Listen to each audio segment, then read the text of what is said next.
So the Samsung Galaxy S23 Plus is probably the least covered of Samsung's new flagship phones, and yet I would venture to say it's probably the one that you should buy. Most people are focusing on the S23 Ultra because it's exciting and bigger and it's like the top of the line, but as far as what you're actually getting and the experience you have, I would really say that this phone right here is probably the better one to buy. And now that it's been 2 weeks since this phone came out and 1 month since I first got my hands on it, I wanted to talk a little bit more about what it's like to actually use this phone, why I think it's probably the phone to buy out of this lineup, and other things that I've noticed along the way after using this phone for the past couple of weeks. I want to start off with the design, we'll get into a camera test, the speakers, we'll talk about the performance, the battery, and everything else that I think you need to know before considering buying this phone or the S23 or the S23 Ultra. So with that in mind, let's start off by talking about the physical design here. So let's start off with the physical design. This is a very familiar phone, a lot like the previous generation S22 Plus and the S21 Plus,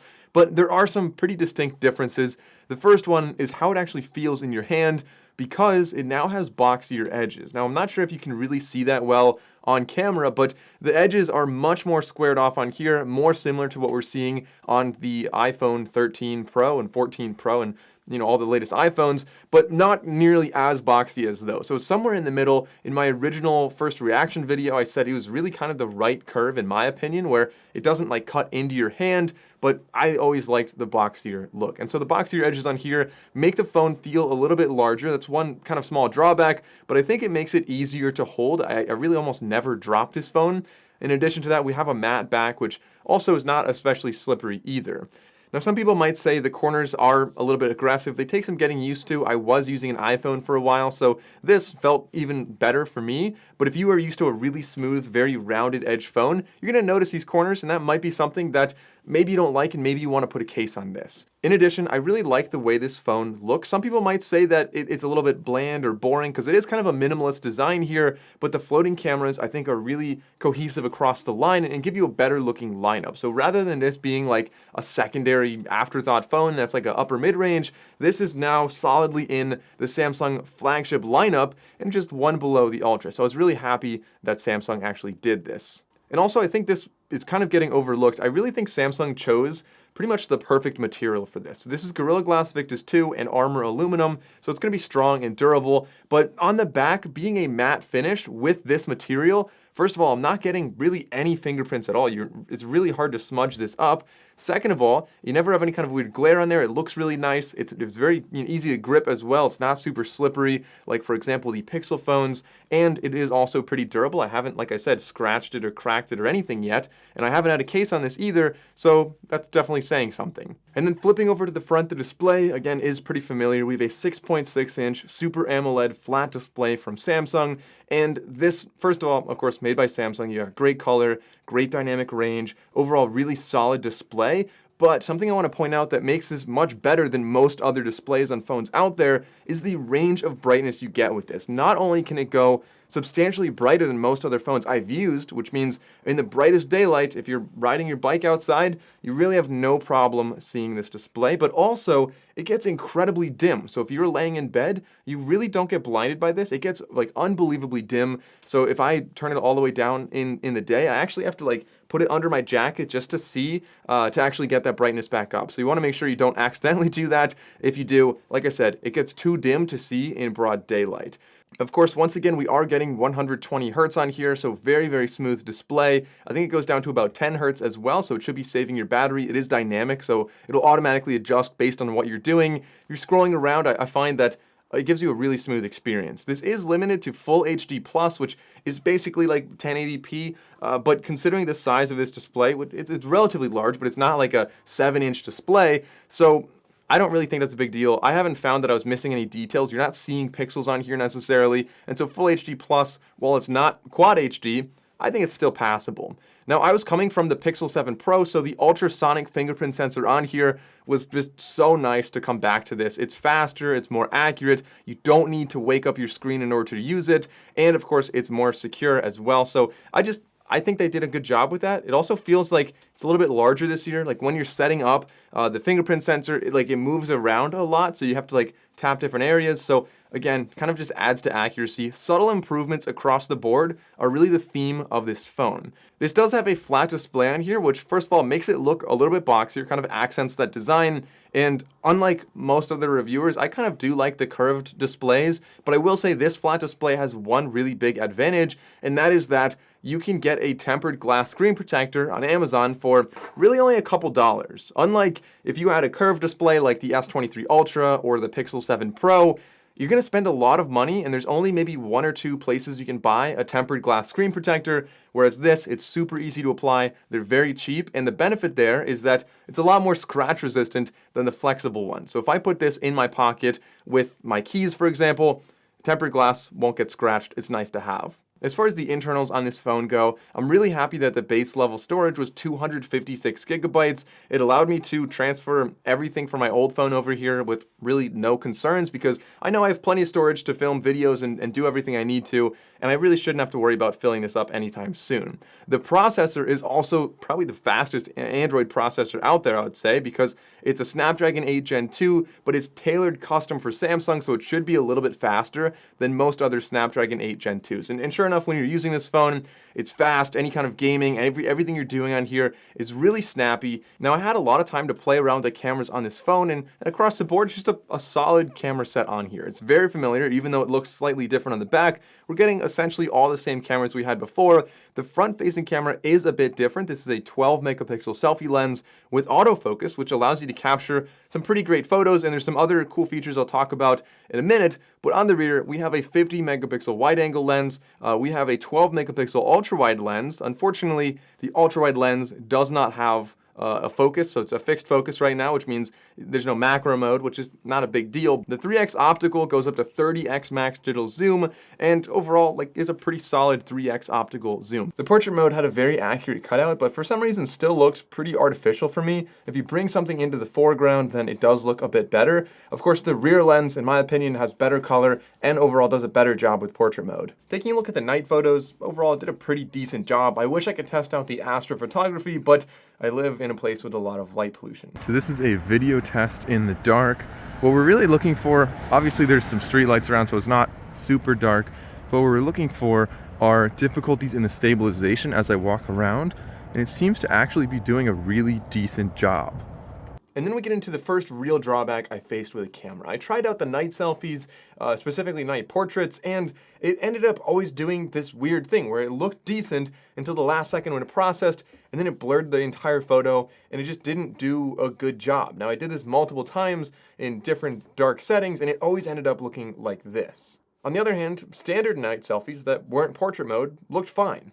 We also now have 8K 30 video on here as well, and there's really not much crop on there. This is the primary lens. The stabilization does a pretty decent job. This is very different from the Google Pixel, where this is a lot smoother. The Pixel 7 likes to hover in one place, and if you move, it'll hover and then jerk over. This one pans much more easily. Now let's see if we can zoom seamlessly out to 0.6.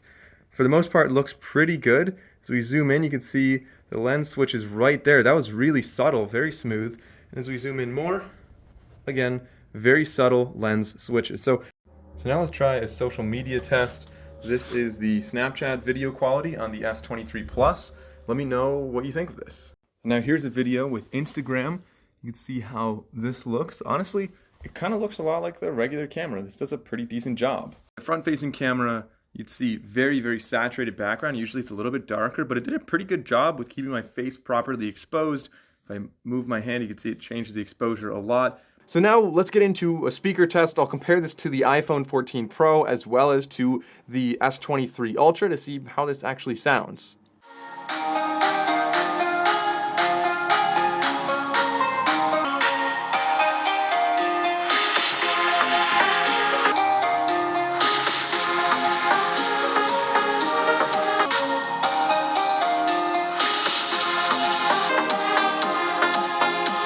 And after using this phone for quite a while, I ran a bunch of battery tests. I was getting really substantial screen time on here. I don't really share those numbers because I find that everybody uses their phone differently. If you're playing games, if you have screen brightness up, if you're doing different things. So those numbers don't really mean a lot to me what other people get on their battery performance, but I found that with this phone I was easily getting through an entire day. If you set it down overnight and you don't charge it, you'll wake up and there's really almost no battery drain at all. So the standby also performs very well on here, and while it does have a slightly larger battery, you can attribute a lot of that, I think, to the more efficient processor that it has. So now after using this phone for a little while, I found some things that can really improve your experience with this phone. These are things that aren't necessarily wrong with the phone, but things that I found that could just make the phone a little bit better. And so the first thing was actually getting a specific case, and don't worry, this is not sponsored, I'm not gonna plug some sponsor here. It's a case that I've actually used in the past with my Pixel 7 Pro, as well as some other phones, really all Androids,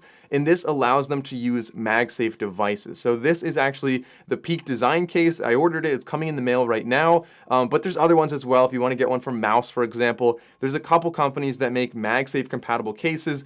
Peak Design was one that I really liked, very durable, does a really good job as well of working, with MagSafe and being a compact, comfortable case. And the benefit here is that, for example, I have a MagSafe mount in my car, which means that when I get in my car, I can set an iPhone on the dashboard, it sticks there magnetically, it charges while I'm driving, and so your battery's not draining. Now, you cannot do that with any Android phone unless you get a MagSafe compatible case. And so adding that to here just means it's a lot easier to have a MagSafe stand on my desk, in my car, MagSafe battery pack, which you don't really need with this, but it's a nice thing to have so your phone is always topped off.